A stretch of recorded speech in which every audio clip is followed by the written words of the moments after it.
Pavlenko. Il est 6h42. Quel rôle pour le train dans le mix mobilité de demain? Le PDG d'Alstom est l'invité Écho d'Europe Matin. Bonjour Henri Poupart-Lafarge. Bonjour. Bienvenue sur Europe 1. Alstom numéro 2 mondial du ferroviaire depuis la fusion avec Bombardier en début d'année. C'est la COP26 en ce moment, Henri Poupart-Lafarge. Les transports, c'est 25% des émissions mondiales de CO2. La moitié, ça vient du transport routier. Autrement dit, c'est un boulevard qui est en train de s'ouvrir pour le train en général et Alstom en particulier, Henri Poupart-Lafarge. Mais écoutez, d'abord, avant tout, moi je voudrais dire à quel point je suis heureux et satisfait que les transports sont au centre de la COP26. J'ai participé... Pas le choix en même temps. Hein. Écoutez, vu le poids dans les émissions CO2. Pas le choix, mais rappelez-vous, la COP21 à Paris, il n'était pas du tout mention des transports. On parlait de l'énergie à l'époque, et c'est bien normal, c'était peut-être la première étape à franchir, mais les transports n'étaient pas du tout à l'agenda. Or, ils représentaient déjà 25%. Donc, aujourd'hui, ils sont au centre des débats, et c'est bien normal. C'est non seulement 25% des émissions, mais c'est aussi le secteur d'activité, un des rares secteurs d'activité, qui a augmenté ses émissions de CO2 au cours des 10 dernières années. Donc, l'industrie les a baissées. Quand l'industrie les a baissées. Oui. Donc il est réellement urgent de faire quelque chose. Et oui, le train est une solution, ce ne sera pas la seule solution, bien évidemment, mais c'est une solution pour tout ce qui est la colonne vertébrale du transport de demain, parce que le train est beaucoup plus efficace énergétiquement. Et en plus, l'énergie qui est utilisée, c'est de l'électricité pour la plupart, mais il est beaucoup plus efficace énergétiquement que tout autre mode de transport. Alors précisément, 45% du réseau français, du réseau ferroviaire français, n'est pas électrifié. Et c'est là que vous apportez une brique technologique, c'est le train à hydrogène qui existe déjà. Il a roulé en France, il a roulé en Suède, il a roulé en Pologne. Quelle est l'ampleur de ce marché et qu'est-ce que l'on peut en dire actuellement, ce train à l'hydrogène qui n'est plus seulement un projet, il roule. Alors exactement. Nous avons lancé ce train en 2014. Les premiers prototypes ont roulé en 2018. En amont d'ailleurs de l'hydrogène. Enfin, je ne sais pas si vous vous rappelez, 2018, c'est le plan hydrogène annoncé par Nicolas Hulot. À l'époque, on parlait de 100 millions d'euros. Aujourd'hui, pour les plans hydrogène, on parle de 7-8 milliards. Donc on voit qu'on a changé totalement de dimension au cours des 3-4 dernières années. Ce train, il sera en service commercial cet été en Allemagne. C'est-à-dire qu'il y aura une ligne qui sera totalement équipée de trains à hydrogène. En remplacement de motrices diesel. Ouais. La moitié des voies ferrées en Europe ne sont pas électrifiées. Ça représente à peu près un quart de la flotte de trains, parce que ce sont des voies en général moins denses que les voies électrifiées. Donc c'est dire l'effort qu'il faut faire d'ici, en gros, 2035, pour remplacer un quart des trains actuellement, des trains régionaux actuellement en circulation, par des trains à hydrogène. Alors justement, je me suis penché sur les coûts, c'est très intéressant. C'est Alstom, c'est vous-même qui m'avez fourni les chiffres. Un train hydrogène, c'est 260 kg d'hydrogène embarqué à 8 € le kilo, soit 2000 € pour 1000 km. Ça fait 2 € du kilomètre versus actuellement 16 centimes pour le diesel. Alors, il y a un problème de coût là. Il y a un problème de coût, mais qui est partagé par l'ensemble des acteurs. Les 8 € du kilo d'hydrogène, c'est l'hydrogène vert aujourd'hui. C'est-à-dire c'est l'hydrogène vert produite à partir de l'électrolyse, à partir d'énergie décarbonée. Le gouvernement et l'ensemble des acteurs de la filière s'est fixé comme objectif un prix aux alentours de 1,5 à 2 € du kilo. L'hydrogène adossé au nucléaire coûtera par ailleurs moins cher, il faut le dire. Il coûtera moins cher, c'est l'objectif du plan hydrogène du gouvernement, c'est l'objectif d'ailleurs qui est partagé très largement dans le monde. Et il sera atteint grâce à la baisse de l'ensemble des composants de la filière. C'est des électrolyseurs moins chers parce que construits en beaucoup plus grande quantité. C'est des piles à combustible plus efficaces, moins chères à l'entretien.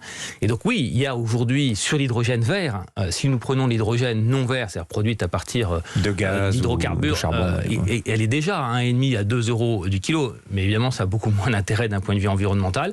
Donc l'effort d'hydrogène, il doit être poursuivi par l'ensemble d'une filière. C'est pas uniquement le train, c'est probablement le meilleur cas d'usage qu'on puisse imaginer dans la mobilité. J'allais vous poser la question, pourquoi le train est un bon cas d'école pour l'hydrogène? Alors, d'abord parce qu'il fait toujours le même service. Et dans l'hydrogène va se poser le problème du réseau d'hydrogène. Là, vous avez stations de recharge, des stations de recharge qui doivent être réparties à travers l'espace, à travers le territoire. Pour ce qui est du train, vous mettez la station de recharge dans un dépôt, il y passe tous les soirs, et donc de ce point de vue-là, c'est beaucoup plus prévisible. C'est un gros consommateur, comme vous avez rappelé les chiffres, gros consommateur d'hydrogène, donc ça justifie une vraie station de recharge, une vraie production d'hydrogène, quelquefois sur place, en Allemagne. Ils mettent maintenant une station d'hydrogène verte, avec sa propre production d'énergie, son électrolyseur et sa consommation d'hydrogène. Est-ce qu'Alstom sera producteur d'hydrogène ou est-ce que vous travaillerez en partenariat? Et j'élargis aussi la question, ces stations de recharge que vous envisagez pour le train au début et en fin de ligne, est-ce qu'elles pourraient être accessibles au parc routier, puisqu'on parle beaucoup du camion à hydrogène notamment? Alors, Alstom ne sera pas producteur d'hydrogène, mais comme vous l'avez dit, Alstom travaille en partenariat avec un grand nombre d'acteurs, français, européens. Et ce que vous dites est très intéressant.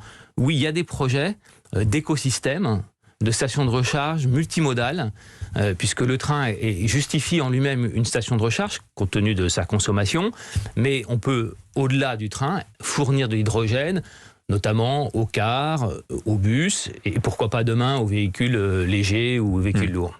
Alors, le marché du train, si on élargit un peu la conversation au-delà, c'est 3% de croissance par an. Ça va s'accélérer, pense-t-on, avec la transition énergétique. Je donne les budgets. L'Union européenne prévoit 55 milliards d'euros pour le train. Les États-Unis, 165 milliards. Le Canada, 15 milliards, etc., etc. Donc, je le disais, il y a un boulevard qui s'ouvre pour Alstom. La question se pose maintenant, est-ce que vous serez à même de tout livrer à temps et en heure? Puisqu'on annonce, par exemple, à titre indicatif, des retards de livraison de 2 ans sur les rames D et E du RER parisien. Est-ce que Alstom va avoir les épaules assez larges, l'outil industriel pour répondre à la demande mondiale? Alors précisément, comme vous savez, nous avons fusionné Alstom avec Bombardier pour pouvoir accroître nos capacités.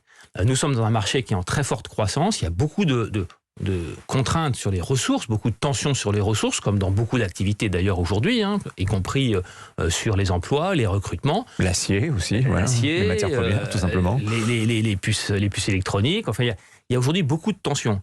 Et donc effectivement, le sujet, c'est la capacité de monter en puissance de notre outil industriel.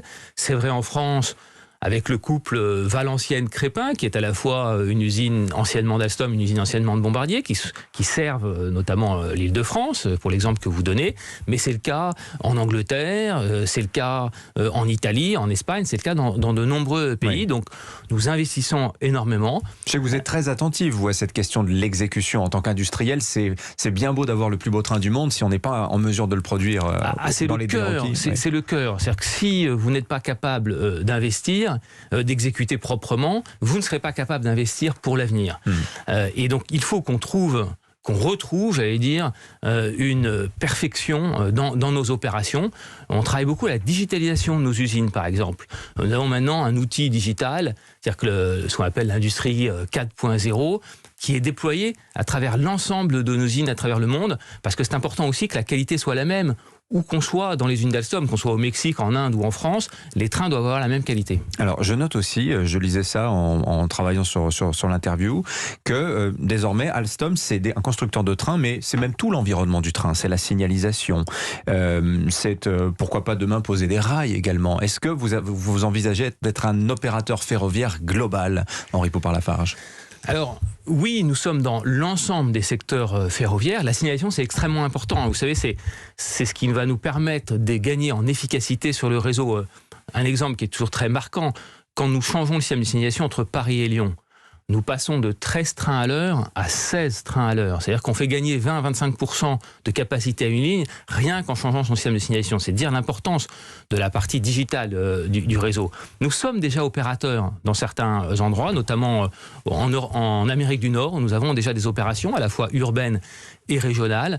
Nous ne souhaitons pas être un opérateur global comme peuvent l'être nos clients d'abord et avant tout, mais c'est important pour nous d'être associés à l'opération pour bien comprendre la manière dont fonctionnent nos trains une fois qu'on les a vendus. Merci Henri Poupart-Lafarge. Le PDG d'Alstom était l'invité Éco d'Europe Matin. Bonne journée à vous. Merci beaucoup. 6h51. Dimitri Pavlenko.